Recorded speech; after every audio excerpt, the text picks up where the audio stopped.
Welcome to episode 72 of the Sports Geek podcast. On this week's podcast, I catch up with Bryan Srabian from the San Francisco Giants to talk about World Series, social media, and how it has changed over the years. Welcome to the Sports Geek podcast, the podcast built for sports digital and sports business professionals. And now, here's your host, who has passed 50,000 podcast downloads. That's over 1,500 days of listening time, Sean Callanan. Thanks, DJ Joel. My name is Sean Callanan from Sports Geek, and don't you love stats? You can make them mean anything. Yes, we've passed 50,000. Actually, since I've given that to DJ Joel, we've actually passed 60,000 downloads. So thank you very much for everyone downloading. It does equate to over 1,500 days listening time. If you put it end to end, you can do anything with stats. I'm not going to go too long in this intro because I had a great chat with Bryan Srabian, and because we're both sports geeks and we love talking about all things digital and social media, we went long. So I'd much rather you listen to myself and Bryan.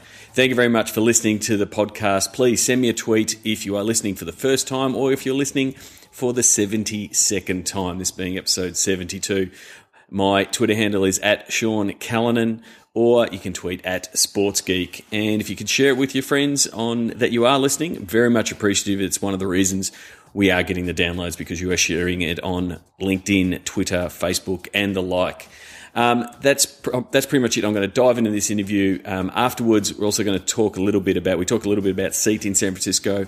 We'll give you a bit of an update on the plans for Seat for next year. For those of you who are in Australia, I want to get a few more Australians over there. Other than that, I'm going to get stuck right into it. Here's my chat with Bryan Srabian from the San Francisco Giants. Very happy to welcome World Series winning from the San Francisco Giants, Director of Digital Media, Bryan Srabian. Welcome to the Sports Geek podcast, Bryan. Sean, it's an honor to be here. I'm a big fan and happy to, and thank you for the intro. Happy to be talking to you today. Yeah, it was actually funny. When I was going through my notes, we actually chatted. Ken Logan introduced us after I went to my first Seat, and we actually did get on the phone way back then, talking about doing something online. It took me another 2 years to start doing a podcast, so I should have just listened to those notes and started a couple of years earlier. Well, I don't know. I think it's probably in my best interest to listen and learn for the next 2 years before I start talking to you. You've had some heavy hitters on here before, Sean. So, I know you've got a big audience, so always want to be prepared. Oh, thank you very much. Now, one of the videos that I do show people when I'm talking about social media is one of those early videos that Twitter made with yourself, talking about the San Francisco Giants and I guess the first experience of winning a world championship. You want to take us back to those early days, being in San Francisco, obviously being the hub of tech innovation and where all the digital innovations happening with Facebook and Twitter and the like and all that happening. What was it like being in San Francisco as that was happening? It was that's a great memory. It was pretty surreal because my world exactly. My previous position with the Giants, I was director of marketing and entertainment. I ran all the scoreboard videos and music and did a lot of the game presentation. And I left the Giants only to come back that season in 2010. And it was just like, it was almost, for me, it was like working at a startup. It was, okay, figure out how we're going to use Twitter, how we're going to use Facebook. Those were the two tools that we had. And it was just kind of building from scratch and working with all of our in the departments. But obviously, we didn't expect the team to have the season that they did, and it all kind of came together. And it was really exciting because we actually had a lot of momentum. We had a strategy, and to see the Giants win the World Series, and for us, it was kind of an interesting, our first kind of social media experience behind the scenes, and seeing all the excitement and a lot of new fans coming as well, a lot of younger fans joining, and the huge growth that we had in social media, specifically Twitter, was pretty awesome. I mean, I think 2010, 2009 was sort of when all celebrities. You had the stories of Shaq and the Ashton Kutchers having a race with CNN. Sure. That was it was an athlete-driven and a celebrity-driven thing, but definitely 2010. I have the same stories with Collingwood winning in 2010 and seeing the exposure on Facebook and Twitter at the same points, because it was very much greenfield, and startup's a good way of putting it, because you didn't know what was going to work. There was a lot of experimentation in the space, but it was really about letting the fans use the platforms however they wanted, and the teams were really just along for the ride. Yeah, no, we definitely were not the first team on social media, and there were a lot of other teams in other sports, especially the NBA, which were kind of forward thinking. But for us, it was somewhat new, and for me, it was new, and there was a few things that we tried that was a little ahead of our time in baseball, at least. I mean, we started conversing with fans. We established kind of a voice, maybe a little more edgy than we are now, because we were just kind of growing and learning. But we definitely were very active, and we kind of let the fans have their voice. And I think that was really the first key for us, was, making it a two-way conversation, and acknowledging fans. And now that's obviously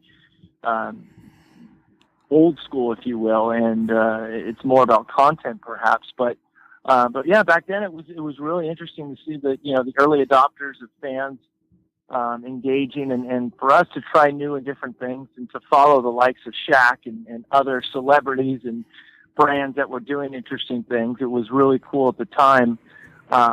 Maybe even, ahead of our time in baseball, but definitely was, granted. And when you win, you get away with a little bit more. You have that higher engagement rate. So that was probably the icing on the cake.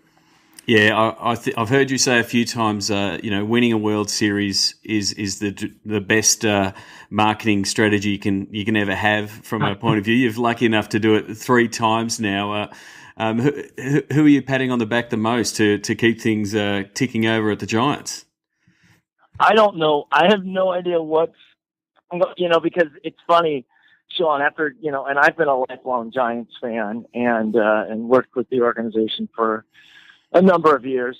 So when you win a World Series, I mean, even just getting to the playoffs, you don't take for granted. It's just an exciting time. And obviously there's from the business side, you're fortuitous to, obviously do well there. But when you go all the way and then you win it, there's nothing quite like it. And you kind of say to yourself, this is a once-in-a-lifetime experience. I I remember everything. I remember the parade was probably the highlight of having that parade in San Francisco and being a part of that. And you say, this will never happen again. Well, now we've gone through it 3 times in just 5 years. So it's almost embarrassing, but at the same time, I have kids that just think that this is what you do. Every other year you go to the World Series, and we have to go to this parade and miss our Halloween, and they don't understand the perspective. But yeah, I mean, it's we know that in sports that you can't bank on your team's performance, and you have to prepare for the best, and obviously for things not to go so well. So. It definitely tests your ability to pivot in a quick environment in terms of success and failure. But when you do succeed, you don't apologize for it, and you take advantage of that. And I think we've done a fairly good job at that. Yeah, I mean, it is a bit of a throwaway line saying winning is a great strategy, but really it's about being ready for that moment. And one of the coaches over here in Australian Rules talks about a premiership clock or a championship clock, and depending on where it is on the clock, the closer it is to midnight means your team is primed to be in that window to win. And I think what you've got to be able to do from a social and a digital point of view is prime your fans and get ready for your fans for those moments, whether it is something as big as a world championship win, or it could just be a big, interstate rival or an interleague rival in MLB, to give your fans that content so they can go with it, whether it be retweeting it or liking on Facebook or sharing your content, right, or just getting behind a concept. No, I agree with that. And I think, again, getting to that point, I think everyone gets excited. And you're like, what are you going to do? What's your strategy? And, the one thing I've just learned is that, you're let your fans have their, the fans have always been a big part of our strategy, and especially in San Francisco, not just because of it's tech savvy, but just because there's been a really strong connection with our team and our players and our fans in the ballpark, and our TV ratings have been strong. So we have this really great relationship. But at the same time, I think you don't want to do too much. You let those moments kind of stand on their own. I think, much like reporters always say, don't be a part of the story.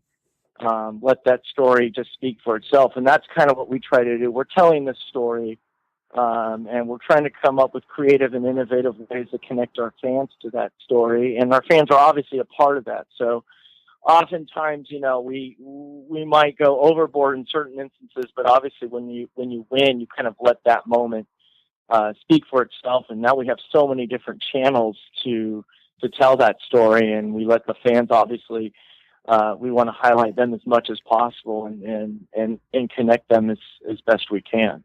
Yeah, and I think there's a real good lesson to be learnt there from, some of the best broadcasters across different sports, just being able to pause, let the silence and the atmosphere of, silence from the broadcast, but let the atmosphere of the stadium take over the broadcast, whether it be TV or radio. The same is in social. Right. Like there's so much chatter there. Sometimes you just need to pull back and let the fans cheer, let them have the moment, and that's just as powerful than getting your message out there, because people can't retweet something you haven't sent. So if you just hold back, once you do push it out, or once you do push out that post, then the fans will jump all over it.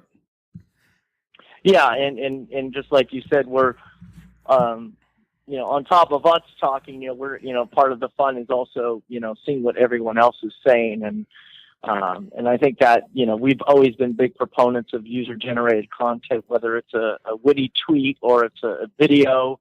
We had a walk-off to get to the World Series, a walk-off home run, and one of the best things that I saw were those point of view videos, people from different parts of the stadium. We had there's a bar in New York named Finnerty's. That's a Giants bar. There's a lot of New York fans that are Giants fans, and they're the video of the reaction in the bar, and we kind of spliced all those videos together to kind of show the different reaction, and I continue to see more reaction videos like that. So it's part of that, and and so in turn for you taking a breath and tweet, it's to see what everyone else is saying and share that with everyone, and kind of make sure that everyone has a voice. But you go back and I had our staff, we did like kind of a recap, and it's amazing just to see all the content. You forget how much content that you're doing in the moment, but you really, if you didn't watch the game at all or hear anything, you really do tell the story in many different ways, and it's kind of fun just to go back and look at it through the eyes of social media. Yeah, definitely, and that's the thing. It is that second screen. It is what it is complementing what the fans are doing, especially for those ones watching at home or in a bar to get a few insights, snippets from the stadium, but also snippets from around the world of all the people that are following that game, especially the World Series. I wanted to ask you, just again, going back on your background in game entertainment and activating things inside AT&T, like we're seeing a lot of people from a social point of view and just from a digital engaging the stadiums, trying to push back into that space in engaging the fans. Obviously, things like Wi-Fi things have to be rolled out, and you've been lucky enough to be Bill Schlor there at the Giants has rolled out what is, and I joke that the Wi-Fi at AT&T is better than my house. Right. to have that infrastructure in at AT&T. Your background in the game entertainment, how has that helped you in understanding sort of what the fans want at the game, as well as not distracting from the game itself? Sure. I mean, I think that's the one area. And again, you're right. Everyone kind of has their own background. You might be a marketing major, which I was. English or journalism major in social media. You might have a background in video or film editing. But for me, I kind of came into this job of being the one that was hosting this party every 81 times a year, and Yep. it was all about setting the mood with music, and it was creating entertaining 90-second video features or games on the video screen. It was knowing the right we called them rally videos to play in the bottom of the ninth inning, and the right music stingers to play when a home run was hit. So all that to me was kind of the production of the game. And that's kind of what I think that, social media has kind of really evolved into that, at least for sports teams. It's become, obviously it's the face and the voice of the brand. So, and it's more than just reporting, the game score. I mean, we've gone from 2010 to 2014 now. There's so many different bloggers and media outlets, and each newspaper has a person tweeting. I mean, there's literally, 20 to 30 viable resources to get your news and information about the Giants or any team. So what can I add to make your experience, following that much more valuable and that much more connected? And I think that's where we come up with the entertaining features. And again, the event itself, like I said, sometimes you just let that event speak for itself. In the game, people just want, pictures, and they want video, and they want to be connected to the game. But, what am I doing today? What am I doing leading up to the game? And all those, the other moments. And I think that's what we try to think about, becoming creative with the ways that you announce a player signing or sell a ticket promotion. It's much more than just putting it out there, which you obviously can. But, I was just talking to a colleague about the Seattle Mariners just announced Nelson Cruz as their new player, and he's known for his power and his home runs. And they went around Seattle putting broken these decals and made it look like their windshields were broken with a baseball in it with a I'm very sorry message, and they tweeted all these pictures out. I thought that was pretty creative, and I think that's where the creativity comes when you start thinking about new ways to get your message across. And I think that also opens up the doors for working with others in your department or in your organization, cross-departmental synergies, if you will. Yeah, and the thing is, because you've probably taken the infrastructure at AT&T for granted because it has been there. I think it's now into its 8th year. I think it's been a few iterations of infrastructure that's been put in there. But and I had this discussion with Mark Cuban on whether he wants the fans to pull the phones out and use their phones in stadium, whereas baseball, it's built for that in the same way that cricket is in Australia. It has that natural downtime. It has the ability to go, my favourite player's coming up to bat, or a pitcher is on a tear, I'm going to take out my phone. And you're seeing that stream coming through of people, taking photos. One, because you want to brag, you want to tell people that you're at baseball while everyone else is back at work. But you also want to, you want to share that memory with everyone. And it just fits. Like baseball's, it's one of the more perfect sports to engage. Whereas, I was in Europe recently and no one took their phone out because the game is constant, non-stop. If you turn away, you miss a goal. Whereas baseball and cricket sort of just fits perfectly for that social media experience. And that gets enhanced by using your phone at the game.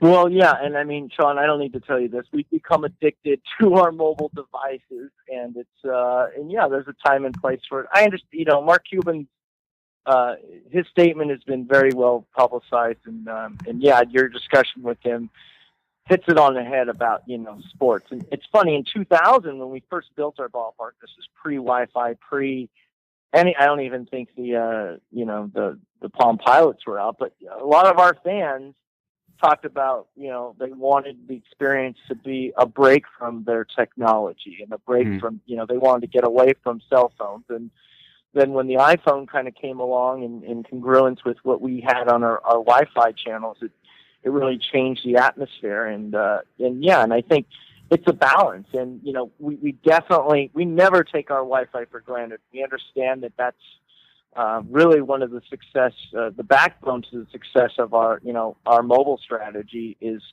and it's not just connecting with us. And we feel it's in 2014, it's almost a necessity and Bill Schlau does a great job of kind of describing, what are your must-have features of the game. You need food, you need seats, you need, restrooms, you need Wi-Fi. You need to stay connected. If you don't, we're battling with that, with, like you said, with staying at home. And there's nothing quite like going to a live experience, and we need to continue to add to that. But yeah, for us, you're right. We're not asking you to, put your phones out every time, the batter's at the plate and to stay connected. There's people that like to look at stats and like to get closer. And then there's those that, to me, the big opportunities are, like you said, it's taking the Instagram photos or taking pictures on Twitter and sharing them within their networks. And that's the virtual postcard. There's nothing I can say or do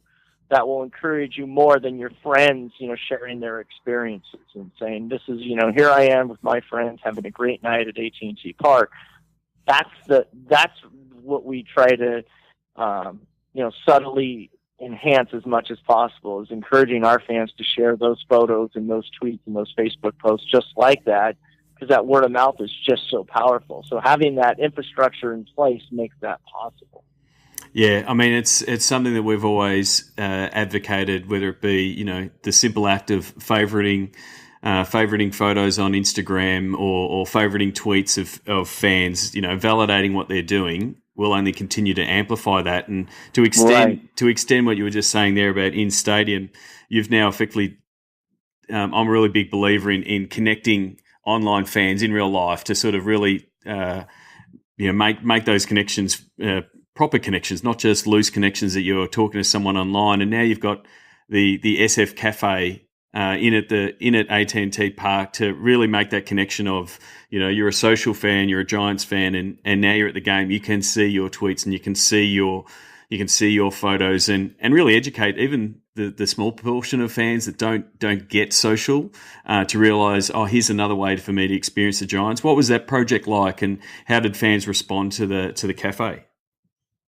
Well, yeah, the cafe, it's interesting. You're right. It started with us, and we're still, trying to find new ways to integrate social into the live experience. And I think it started with the fact that I felt that we were doing an excellent job if you weren't at the game. But we really weren't taking advantage of, in stadium. And how can we be, like you said, in this, with Twitter and Facebook just down the street and Instagram, literally a stone's throw away, how can we not be taking advantage of this? And so we started, posting different tweets and Instagrams on our scoreboard.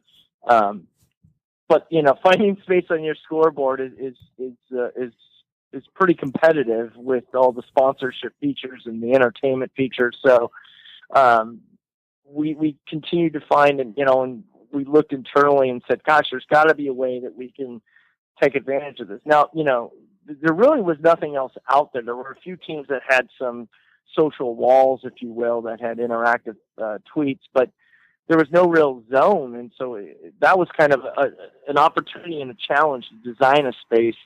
And it just so happened that a space opened up in center field. It used to be a Build-A-Bear. I don't know if you guys have Build-A-Bear, Sean, in Australia. Yeah, we do have a few Build-A-Bears. Yep.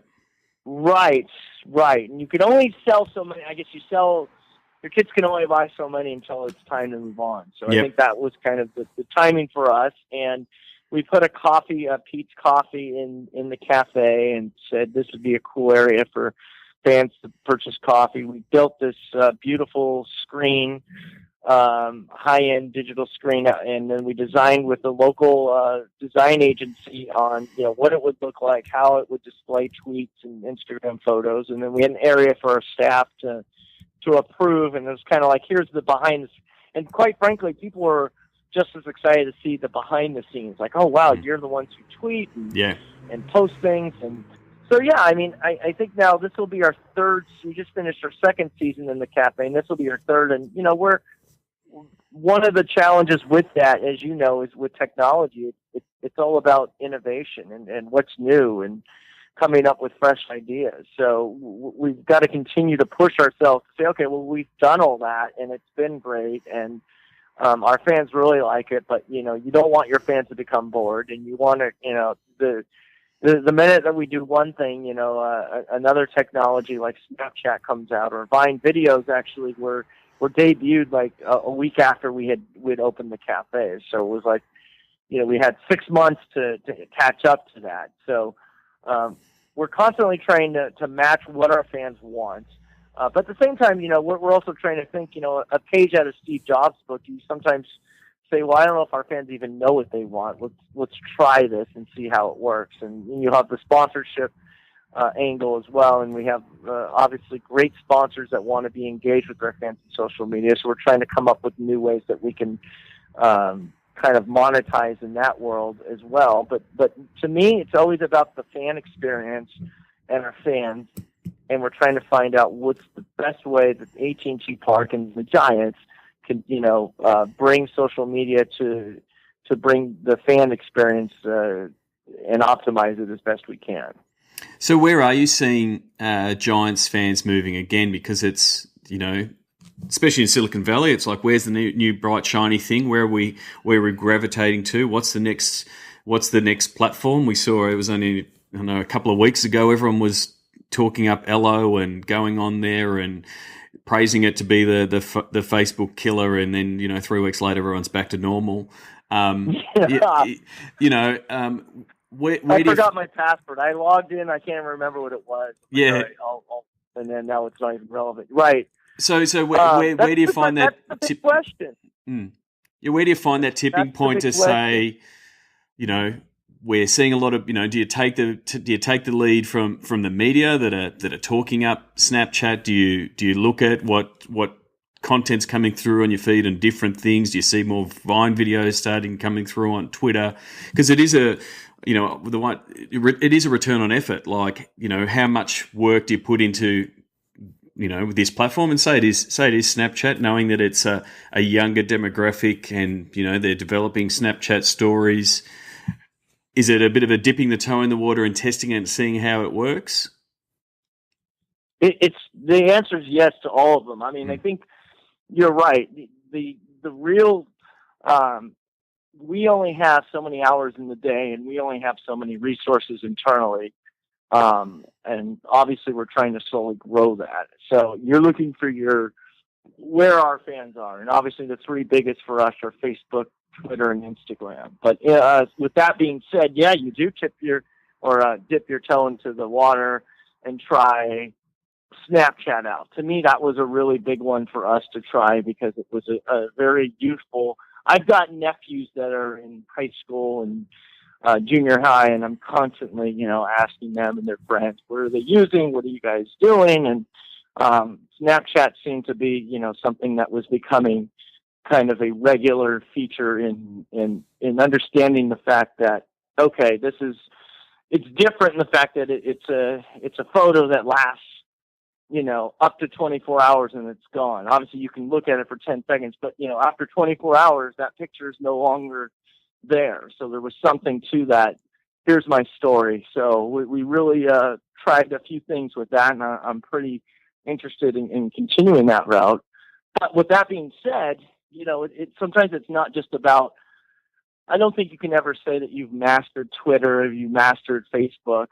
There's always room for improvement. And I think even our strategy and the way that we were posting was changing during October, during the playoffs and the World Series. And we were looking at new ways to engage, and, a few light bulbs went off. And I think just the way that we are conducting our day to day, you can do more and you can do more interesting things. I mean, I think the 49ers are showing that with their 40 Viners program that they're doing on Vine. And I think Vine is just kind of scratching the surface. There's so much more that teams and brands can do with that. And it's pretty interesting. But it's about, like you said, having the resources. I mean, doing those stop motion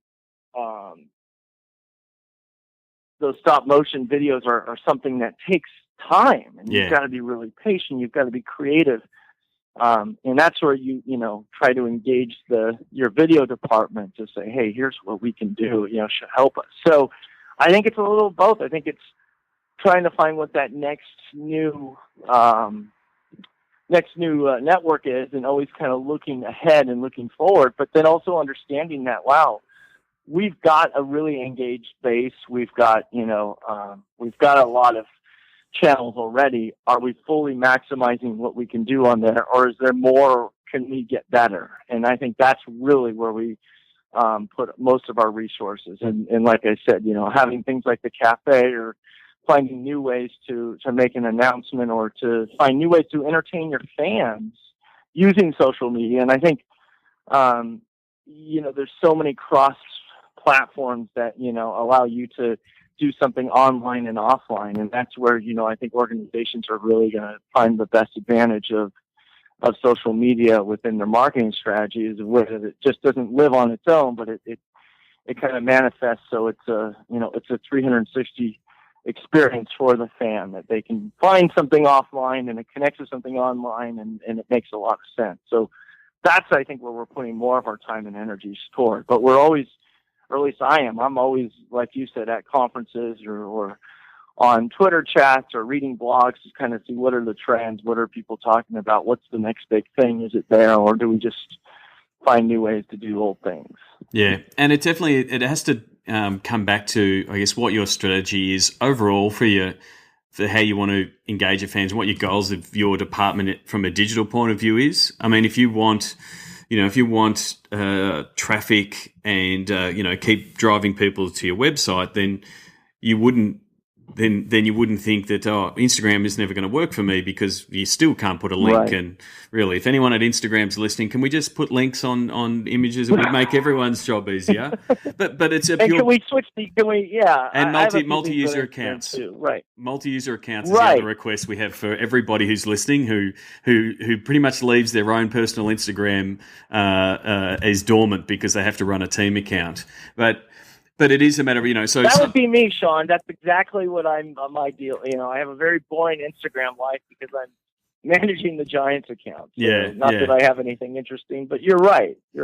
So, but some of them are pure engagement. So, Instagram is a pure engagement play. Snapchat potentially is just in that space, because it is just, just pushing it out there, and it's going to go in 24 hours. But for some organizations, you do want to engage that fan base, and it might take you 10 Snapchats to engage that 17 to 23-year-old with the Giants, but then they start being engaged with your other content. They might come across to Instagram, or they might start following you on Twitter, and it really just increases their fandom. So it is a long game, and so it's very hard when you're going out and trying out these new platforms. If someone comes back to you and says, well, what's the return on us doing Snapchat? Because you can't come back and say, it's driving this traffic straight away. There's a bit of a longer game to be played.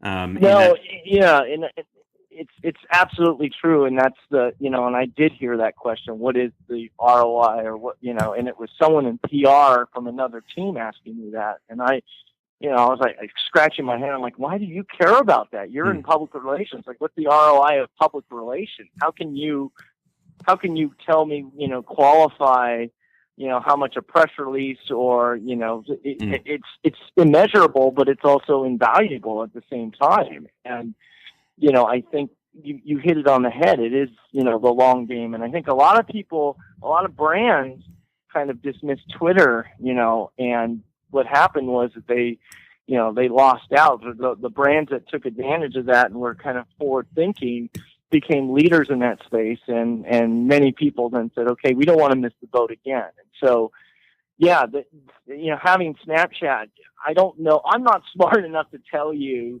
how to, where the future is at, and how a brand can monetize with that. But like you said, you have a very engaged young audience that, that we're trying to reach, and the Giants are a little different because I feel we have a pretty young fan base, and our demographics do skew a little bit younger, but baseball in general is definitely, a sport that needs to, continue to think about the younger fans and connecting with kids and being, definitely more relevant in terms of an entertainment option. And I think social media is one of those huge opportunities for us. And so to think in that long game and to think about being creative, and that's where I think you asked me that earlier, what does it mean for you to be someone in the entertainment, lack of a better term, the entertainment industry? bring to the table in social media. And it's about, capturing your attention and getting your attention and telling that story. And so we have a young team and this great, all these, Hunter Pence and Madison Bumgarner, and Buster Posey and these great players and personalities. And how am I bringing that to to this youthful Giants fan base and trying to connect them? And it's using all these different channels and finding new ways to connect them in their own way, in their own language. I can't talk to them like I would, my peers. That's a different conversation. And that's why I think it's important to kind of engage with the younger staff as well and make sure that the messages that you're saying have the relevance and are, you're being used in that same way. But yeah, it is a long game. And it does take some trust, and it takes someone who is somewhat of a visionary to understand that in terms of your superiors of when they're, giving you the resources. So that's kind of where we are right now, is not knowing where the answers are, but you think that, okay, well, this makes sense and we're going to try it. And it's a lot of trial and error, and we don't know if it's right or wrong, but we've had success in the past. We've had a few missteps and we learn from those, but you can never be afraid to fail and to try something new. And I always feel that, people will look up to me, and I feel like I'm always studying other teams. I'm listening to your podcasts. I'm constantly, I think my advantage is I'm a big dork, so I find this stuff really interesting. It's my hobby too, so it's cool for me to be more interested in the social media of a game than the actual game. So I'll follow a lot of stuff on Twitter and read a lot of blogs afterwards. So you can always learn more, and I think that's the cool thing, is it's matured to a point, but there's this next generation coming in with newer ideas and fresher ideas of how to tell that same story. And I think that's where I'm, really finding myself the most challenges. Like, okay, we've done all this for 4 or 5 seasons now. What's the 2.0 and how we, take social media to that level? Yeah, definitely. I mean, one of my best answers to the ROI question comes from Gary Vaynerchuk, who, if someone asks him about the ROI of social media, he replies with, "What's the ROI of your mother?" Which is just as flummoxing for the person, and it makes them pause and think, because it is that kind of question. And the industry has developed enough that we've already got case studies there now, because the same question would have been asked of Instagram. And now AT&T Park is one of the most Instagram ballparks in the world. And so people see that in their feed and they want to come to the game. Now, it is hard to quantify, but the fact that how many pieces of content get pushed out, that you can come back to them and say, well, look at all this free advertising that is happening that's promoting a positive experience. And that's the same that is happening on Snapchat. Like, I haven't been big on Snapchat because it doesn't have that viral nature, and it's, you're putting out a snap and you can't see it, going to many people. And so you don't get that big bang because you've got these limited resources. It's, I'm of the opinion that you can put it out on a platform that can go viral and get more reach. But if you do want to be engaged with that audience, and that audience is using those platforms, then it does make sense, and be tactical about it. And I guess the other thing is, you were just talking about before, effectively doing market research with teenagers, and that I've got 2 teenagers, so I do the same. But people keep asking me, how do I get into sports and the sports digital business? There's your opportunity. If you're using these new platforms natively and innovatively, and that's pretty much what the 40 Viners are. They're a group that were doing Vines that are effectively now producing them for the 49ers. Like, that's a way in, because you're right. You don't have either the time or resources to produce, killer Vines or understand the idiosyncrasies of Snapchat or whatever's next.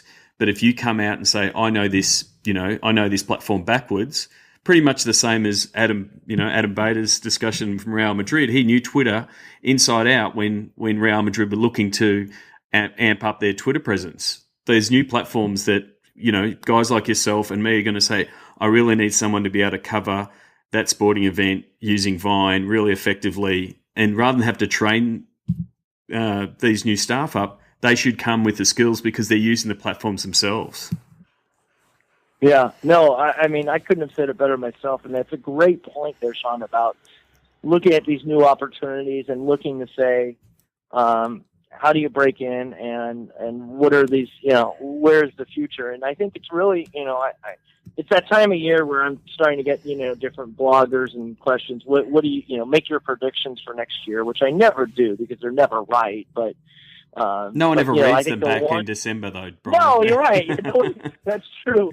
I save all that stuff and then put it in my queue a year later to see who was right. But but listen, micro content, is a big deal, and it's not even just putting your. I talked to our video department. I said, you guys are making amazing videos and make a large quantity of videos, but GIF form has been or GIFs have been very popular for us. Vines were very popular for us. Just the micro content of, short, really short video formatting, the pictures and the way, kind of the infographic age has really exploded, and fans are just, they love content that they can consume instantly. And like you said, if it's shareable, and I think that's really a huge opportunity for different people. And again, I'm not one that I don't really have an artistic ability. I think I have great vision. I think I know what I want. I just can't create it. So I look for the talented people that can take the really cool photos or videos, who can edit, who can create graphic design, and kind of say that's what we're looking to do, is finding people that can do that. And I think that's a great opportunity for those. So it's more than just, hey, like you said, Twitter was kind of there were a lot of teams that, and I think there's still teams that, can use some help in terms of what their personality is, or reaching more fans, or creating more, more that you can do on these different platforms. But I think the content is really the basis of what the next wave of kind of young social media professionals will be. On a few things on, keeping up with what you need to keep up with. Facebook recently have made a few changes around, or at least announced them. Announced things like they're going to limit promotional posts, and even just earlier today talked about opening up Facebook search. Where, again, it's really early to try to predict what's going to happen, but where do you see that sort of space? Things like Edge Rank, and people saying that pages aren't getting the reach you need. How are you playing in that space and keeping an eye on how things are moving? Well, and I understand that from a business standpoint, and from being frustrated with, wow, we can't get our reach, but that's Facebook's business model. Now, as a Facebook shareholder, I really like that, because they've been very successful with monetizing in that format. But I will say this, during the World Series, our reach was phenomenal. And I mean, in certain cases beyond, the number of followers that we had. So, I mean, and I also read this to say, it's more about the way that you're connecting with fans. And I think it is true. And it's, when you want to, and let's just keep in the sports world, that, obviously when your fans are more engaged and you have more entertaining or engaging content, you're going to do better versus, hey, it's and we all have to sell tickets. We all have to promote auctions or on sales of some sort. And that's part of our overall strategy. And it's our job to make those as popular and as, far reaching as possible. But, when Madison Bumgarner, when he was just announced today, he was the Sports Illustrated Sportsman of the Year, that content's going to get much farther reach and much more entertaining, because it's a momentous occasion. So it's up to us to kind of take advantage of that. So when Facebook said that, and I guess there's two ways to look at it. Sure, they're going to eliminate you from posting directly to sell promotional and ask you to pay for that to get that reach. But I think overall it's better for the user to kind of clean up, and I kind of maybe I'm too naive, but I kind of buy into what Facebook is trying to clean up their news feeds to make it so it's a better experience. I mean, let's face it, our news feeds are sometimes kind of junky, and there's spam in there, and there's things that you don't really want to see that and maybe that's why we're some of us like Twitter better, but I kind of like that. in terms of the search, I just was reading that today, and I'm not quite sure what that means, but I'm all about, making, innovating the different networks, and you got to be careful because, people complain a lot, but, they're not, Facebook's free to, it's a free platform, and no one's forcing you to be on it. So, it's one of those deals that that's the media choice, and you can look at it several different ways. But I kind of like what they're doing for the user, and I think to keep people engaged. And we had a lot of really positive experiences this year on Facebook, despite the edge rank or the newsfeed kind of tweaks that they made. So, and obviously when you win, it's easy for me to say, but it just also shows me that it's it's still a very valuable tool, especially getting your message out to the masses. Yeah, I agree with you. I mean, I think what you've got to do as someone who's running a brand page, you've got to always put yourself in the shoes of the fan, because that's what effectively what Mark Zuckerberg's doing and what they're doing with all the tweaks. Everything, at least that's what I think from everything that they're pushing out there, is that they want to make sure that the fans see what they want to see. So you've got to make sure you're pushing them out content that they want to see. So for me, when I read that stuff about the promotional posts, it's really looking to penalise bad marketers and poorly crafted posts. So I see it as a massive opportunity if you're pushing out content that your fans like, and sports teams always have content that is of that nature. Anytime there's a win or anytime there's an anticipation of a big game, they want to engage and they want to like and they want to comment. So there's always a way for sports teams to effectively bust out of the of the edge rank. I'm sure it's tough if you're going through a losing streak. If looking back at, say, the Philadelphia 76ers losing 17 games in a row, I'm sure their edge rank's not great. But as soon as they have that one win and they put out the right piece of content, I'm sure all the fans were all over it, and it course corrects itself. So for mine, it is just a matter of pulling back on things that might be promotional and pushing them to advertising, which they are on other channels. Because I think if there are any trends for the next year, it will be around that social commerce space, both from a Facebook and Twitter, and being ability to buy something directly in either a post or in a tweet. And then we could talk about some serious ROI. If you were able to put out, hey guys, here's the World Series T-shirt, just click here and buy. Like, it's right moment, right time, and there will be some serious money flowing in. Yeah, no, and you're right. I mean, and part of it is sometimes not overthinking it, and it is about the moment. I was reading, I guess Guy Kawasaki has a new book coming out, and one of his tips is, retweet the same thing, up to like 6 to 8 times a day, to get the optimum engagement. So I don't necessarily buy into that, but it's always, there is, it's part art and part science. And the art is, how you, post it. Is it a photo? Is it, something witty? The science of it is, how do you do it and when do you do it? And I think, us as so-called experts in our field, it's our job to kind of, learn and study and do a lot of testing about that. And in no way do I consider myself an expert, but my company, they think I'm an expert, and I have to deliver results on the best way to sell tickets or to, promote the book that's on sale.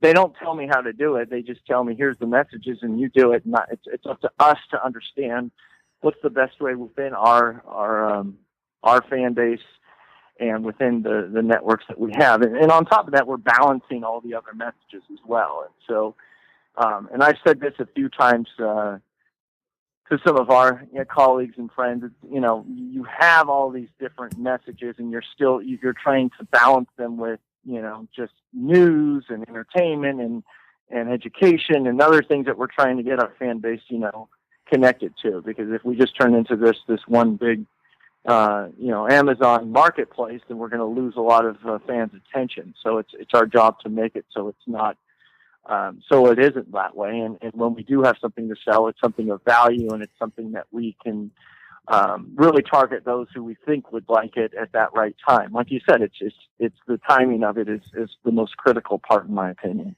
So on that science, and I agree, it is part art, part science. On the science side, from a stats and the metrics point of view, what are some of the key numbers that you're always looking for, and to sort of know that what I'm doing is working, or I'm on the right track? Is there any particular metrics that are your go-to metrics on any particular platform? And that's a great. I guess on Twitter, I really look at retweets as the most important to me.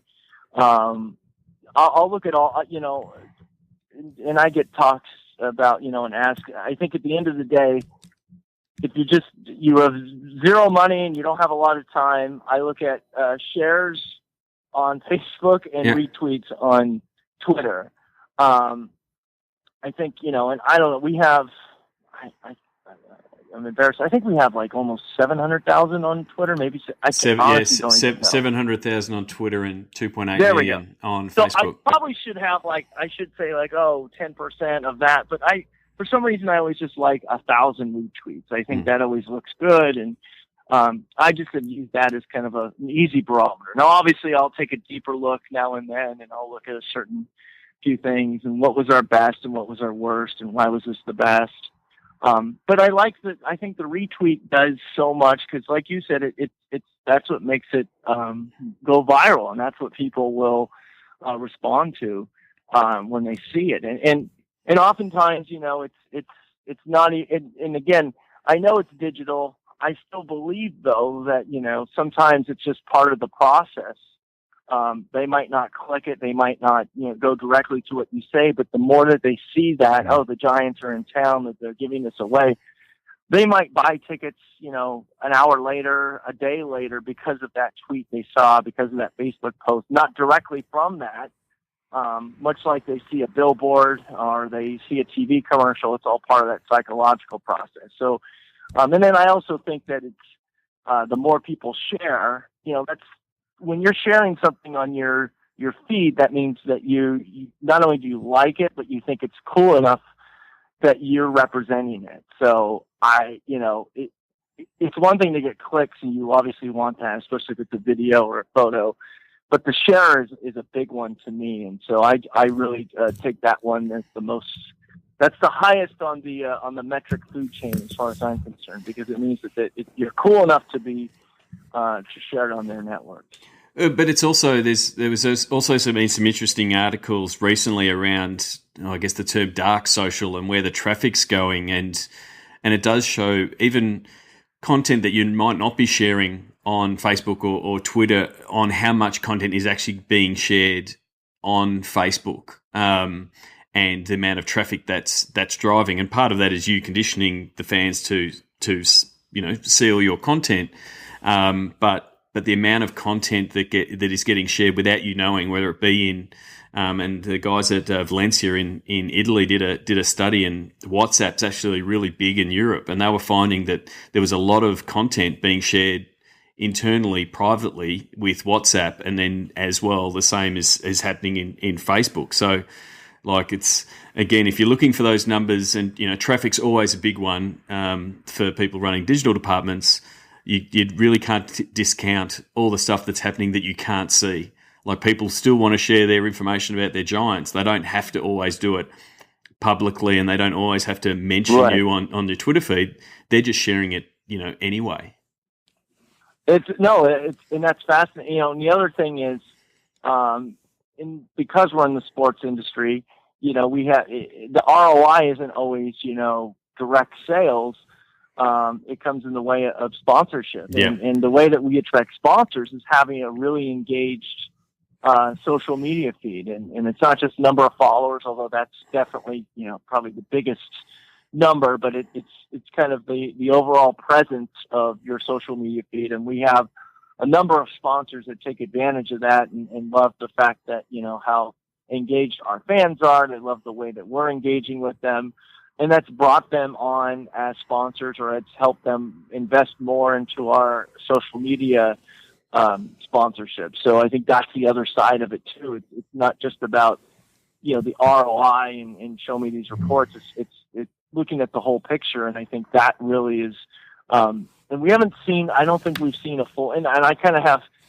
be careful what you ask for, because again, I don't want everything to become sponsored. But I think that we have a few sponsors. Virgin America, for one, who really takes advantage and does a lot of cool things within our social media strategies, and takes advantage of it in a sponsorship that they put together with us. So I think that's the other mechanism to look for. But you're right about the dark social media, and something that I'm still learning about and interested to see more of. And we hear a lot of people talk about our social media, but the more that we engage with our fans and learn from them what they like, what they don't like, then that obviously helps us. So it's not just me sitting in a room just posting all this and then walking away. There's a lot of before and after conversations as well to try to see how can we get better, basically. One thing I wanted to finish up with, I've talked about it before on the podcast, but I wanted to get your point of view from the inside. Tell us a little bit about being part of the Bat Kid story. I think we just had our 1 year anniversary because it was last November. Yep. This is a fascinating story because, I basically heard about it through our public affairs department. Shayna Dahm had sent me an email and said, "Bryan, we're doing this. It's kind of quiet, but here's the idea." And I was like, "Oh, what a cute idea! This is really cool." I didn't understand kind of how I don't think anyone did how big it was going to get. But for those who don't know, there was a boy who was quite sick, and his dream was to be Batman. He loved Batman. So the Make-A-Wish Foundation here in America put this program together in the city of San Francisco. They kind of went around and said, "Let's make this a really special day, and we'll set up like some villains around town, and the Bat Kid, he's like 8 years old, will go around and dressed up as Batman and his Batmobile and save the day." And one of the things he was going to do was to save our mascot Lucille, who was arrested by captured by the Joker. Yep. It was the Joker. So that was and he was going to end up at AT&T Park. So that's how we kind of got involved. Well, the morning of, you can kind of see it swelling on social media. More and more people were talking about it, and sometimes when you're on social media, things seem a lot bigger than they really are. You're like, "Oh wow, a lot of people are talking about this." But then when I saw the video of downtown, and there were literally thousands of people lined out to see the Bat Kid, and major media outlets, and you could just see it kind of growing, and it was unbelievable. Now, he wasn't supposed to come to the park until middle of the afternoon, like 2:00, and so someone I was working with, Paul Hodges, we're on the phone, and he's like, "We should live stream this. This is getting kind of big." Yeah. So we decided to let's live stream it, and so we just put our cameras. And there's Lucille, and then he comes. And by the time he came, and I think we had like 80,000 viewers at one time, which is a lot for us. We didn't really promote it. We just clicked, said, "Hey, here it is. The Bat Kid's coming," and we were obviously doing a lot of social media behind the scenes, just kind of capturing it. But it just at that point had gotten so big that all of a sudden, and really the Giants were just participants in this. We weren't the ones who put it on, but we got a lot of the credit because it was at our ballpark, and we started to show it, and it became a major story for us. And it was just an amazing day. And then we had the Bat Kid out for opening day in April, and he came out and he threw the first pitch. And the fans just went crazy. So he's a rock star, obviously, and got international acclaim that day. The president sent a Vine video congratulating him. So it was really this amazing story that was magnified by social media, and it just kind of just got to a point of where it became the story was not so much social media, but social media helped propel that to everyone, and you could kind of see it. And it was just one of those really neat feelings that everyone kind of had. It was unexpected, to say the least, and Really good to see, the good of social media and people coming together, at least for one day. So that was a really neat story that we were very humbled to be a part of. I think I woke up on a Saturday morning and my timeline was filled with stories of the Bat Kid, and so the first thing I had my radio segment Saturday morning, and so I spent the morning talking about it because it was just everywhere, and it's good having those stories from a social point of view, because there's every now and again you get ones that around trolls and all that kind of stuff, but it's great to see those positive stories. Thank you very much for coming on the podcast. Looking forward to catching up with you when I'm in San Francisco for SEAT next year. Looking forward to hearing more about the Giants and everything that's happening in San Francisco. But thank you very much for coming on the podcast. Sean, it's been a pleasure. I'm a big fan, like I said. I appreciate the time. I'm looking forward to, even though it's in San Francisco, I like these. Everyone's more than welcome to come, but last year I couldn't make Miami, and it's kind of like my little vacations when I get to go to these really cool conferences. But I think it'll be great in San Francisco. I think it'll bring a lot of fans. And I can't wait to meet you face to face, and we'll have a lot more to talk about.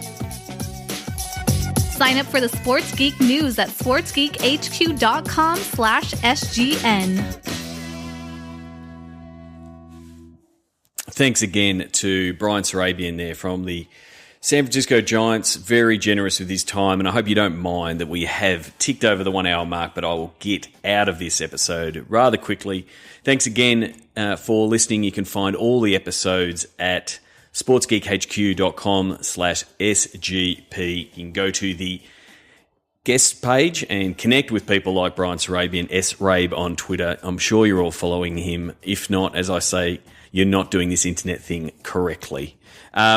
Please send in your feedback on this episode, whether it is via Twitter or even via email. Send me an email, Sean@sportsgeekhq.com. Tell me where you're listening and what episodes you're liking, because this podcast is built for you, the people who are listening and working in the sports business. So that clock is telling me to get out of this episode. We've hit the 1:02 mark. And if you've continued to run or you're in the gym listening to this whole episode, well, I'm glad you've had a good workout. This is episode 72. You can find the show notes at sportsgeekhq.com/72. The same you can with every single episode of the Sports Geek podcast. For those who are going to join us in SEAT, make sure you secure your registrations to go to SEAT. I've been speaking to Christine recently on planning for the conference. We've got some great ideas for the digital track, and you also know by listening to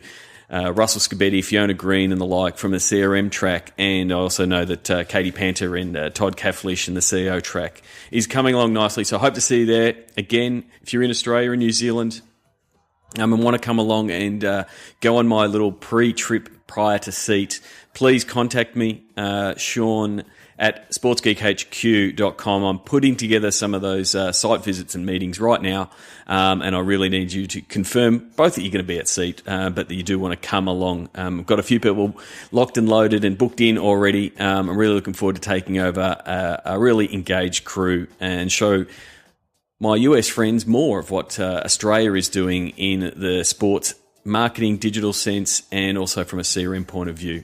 That's it from me. Thank you again for listening and sticking through to the end of this podcast.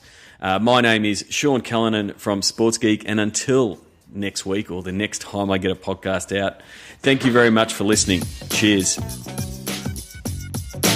Check out which teams work with Sports Geek at sportsgeekhq.com/clients. Find all Sports Geek podcasts at sportsgeekhq.com/SGP. Send in your sounds of the game. Email Sean at sportsgeekhq.com. Thanks for listening to the Sports Geek Podcast.